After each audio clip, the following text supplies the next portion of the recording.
Hello, my friends, and welcome back. Thank you very much for being with me again today. We have here a clear example of an entity creating a problem, and then the same entity will come and, in the name of solving the problem created by the entity in the first place, will go and do something that actually was at the core of the whole issue, which is this. I create a problem, and then when I come to solve it, I don't say I create a problem. It's a problem that was created, but I am part of the problem. I come to solve it, but when I come to solve it, I don't come to solve it.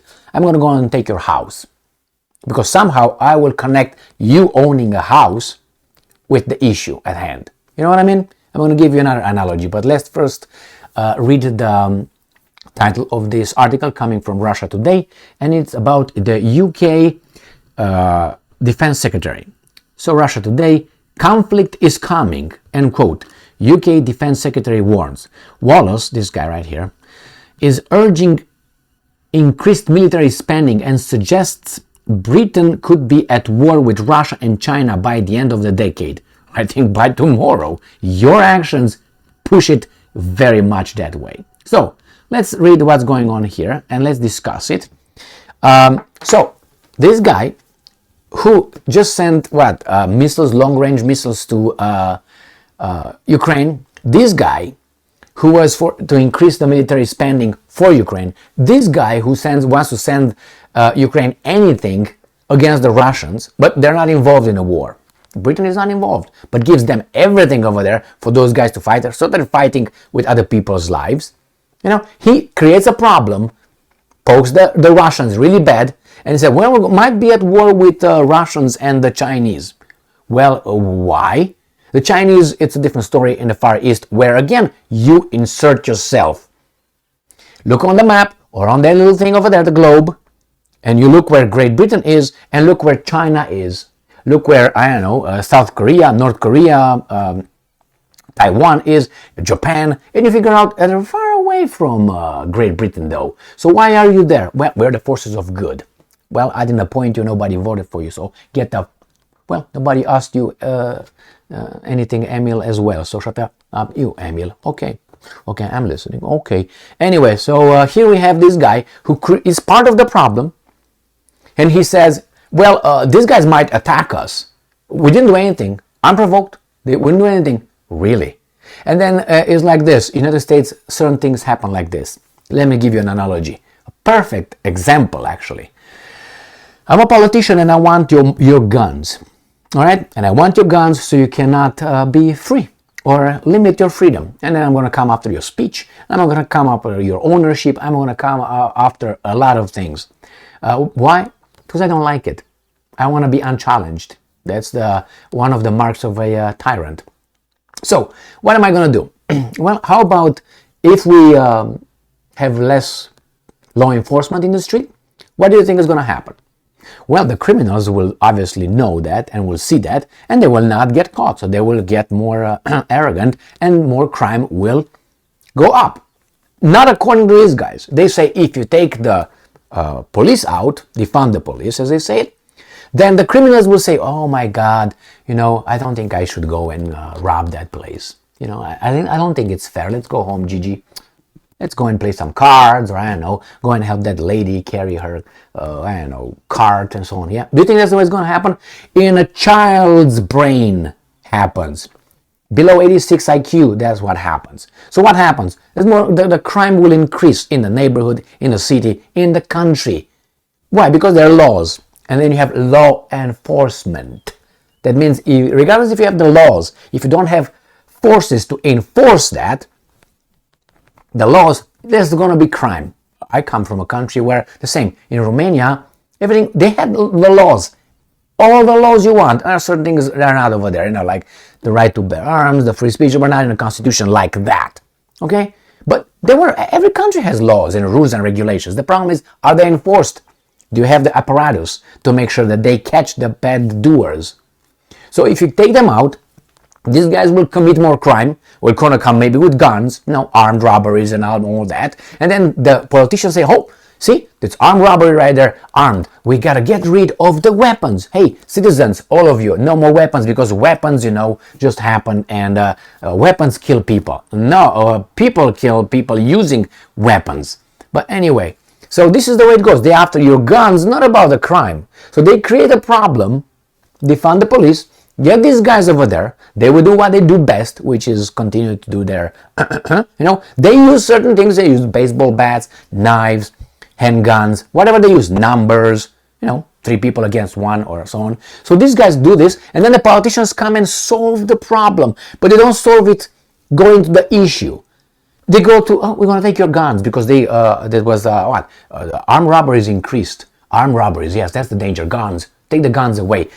The criminals will always find the guns, unless you're a child and you think believe is better for the children. You believe that by banning guns, there will be no more guns. It's going to be a sterile society with no guns. Only we're going to have the guns. But we should, because we're the good people, okay? And my guards, as a politician, should have guns, like chick guns, not pew pew pew. Not, you know what I mean? Blow the out of whomever will have something against us, if you know what I mean. Because we're the people, we're the forces of good. So anyway, this guy, UK Defense Secretary, comes and tells us that we might be by the end of this. Of course you would be. Of course, but are you not the one that's pushing this to a certain extent? Not only one. Yes, the Russians have their problem, they're guilty of this. The Chinese have their own thing, but you ignore where is China? Where's this? Where's that? What's going on? Why are you involved? Unless you think you're the good one, and they really think that. So remember, look at this issue in our beautiful country, or countries, and look over there and see when they create an issue like the economic thing. Oh my God, the economy is going busted. The inflation is high.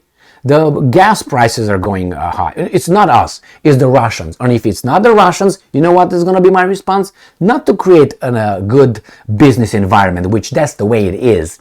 That's how you do it. Those guys create jobs, not the government. The government does not create jobs. Those jobs are not creating real income, no real taxes. Got that?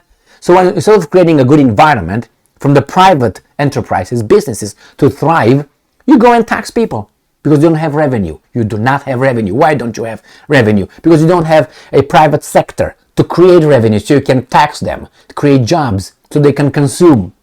So what do? You tax the shit out of them. By taxing them, people will spend less. The businesses would obviously shrink, and then fire people. And what are you going to have a crisis? And then what are you going to do?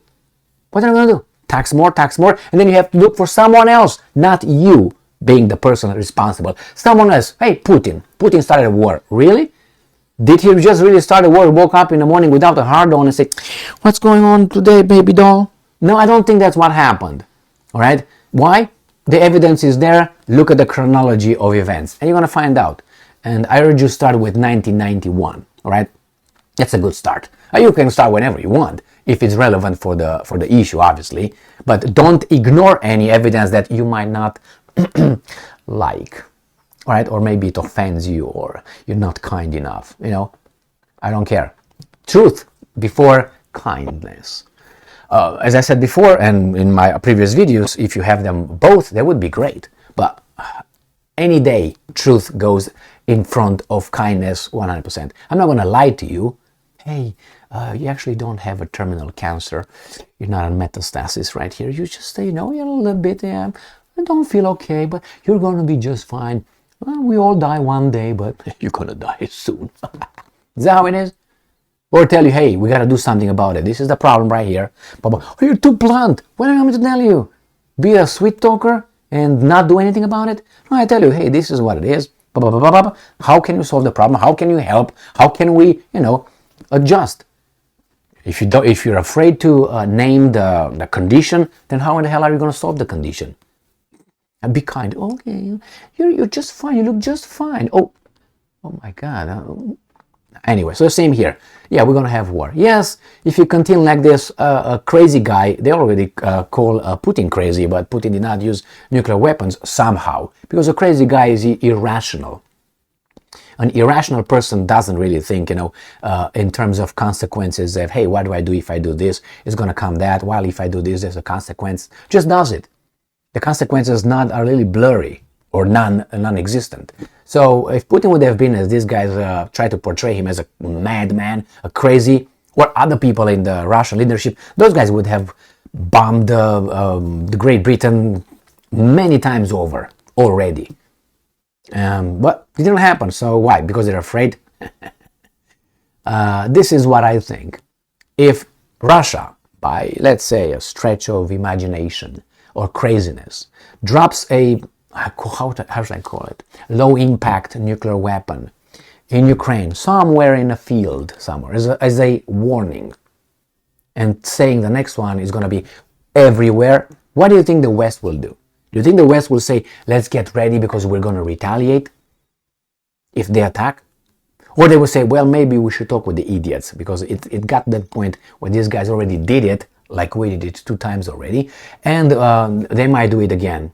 And they tell us they're going to do it, and they give you a deadline. What do? Will you take a chance? It's nuclear weapons is the end. I guarantee you they will talk. You know why? Because the elites have more to lose than you and I. So I guarantee you, when their mansions, their family history, their future, their leadership, their position of world leaders, and I'm talking about the presidents, no, those, the people with real influence and money, and those guys behind these weasels, they will say, time out, I don't want to lose my yacht, I don't want to use my ladies of the night, my cocktails and all that, and my power, my family name, my family's blazon or whatever, no, coat of arms that I have it on my wall, and my paintings, I don't want to lose that. For what? For Putin? For some nasty guys over there in Eastern Europe that I never heard of? Nah. So that's why this guy's going to stop it right there. Now they're still playing to see how far they go. Okay, let's go. Why do you think this guy started with their little sanctions and arming Ukraine little by little? One, to make us not observe that, and little baby steps to get the point where you look back now. How did we get from nothing to sending them HIMARS, Patriot, and F-16s and tanks? And how did we get in 1 year? Well, that's the way we got. And they did it to see how the Russians reacted. And the Russians did not react like mad. There are people who would have reacted like this. You send one helmet to Ukraine as a country. You send one helmet, and we're going to use this and that.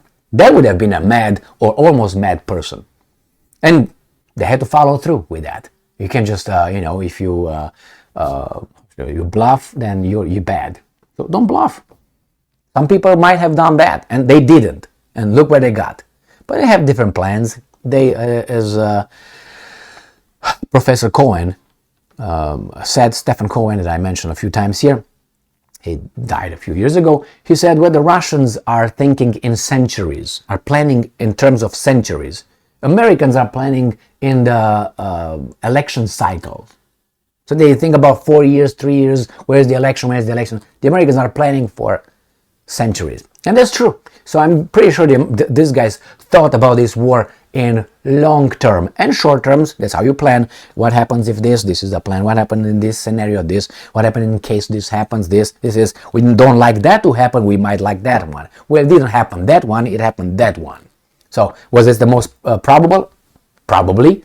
And it happened. Now they take the file out and they follow that, adjust as they go, as the weasels are doing, and keep going. And it's going to go forever until you get the leadership of the Russian Federation out. These guys are not going to say, okay, we're done. And if you can destabilize Ukraine, Russia out. If you can destabilize the society in Russia or bribe the military, you're still going to have this forever. They're going to keep forever. Why? Because they have gas. They have gas and energy, and they have oil and everything they need to do it. And have a big world out there that they can deal with. They don't need the 30 countries or 40 vassal states of the United States of America. They think they are the center of the universe. They're not. If there's no these guys around on the planet tomorrow, those guys will not be starving. Okay? Oh no, without us everything is gone. That's a paranoid, narcissistic worldview. But anyway, they have it. That's the world community. 30 countries. That's the world, not even, there's like 5 countries actually. That's the world community. The rest, nobody asks the rest. Who cares? Thank you very much for being with me again today. So get ready for whatever this guy says. But it's not their fault at all. Unprovoked. Stay strong, stay smart, look for the truth, and be just.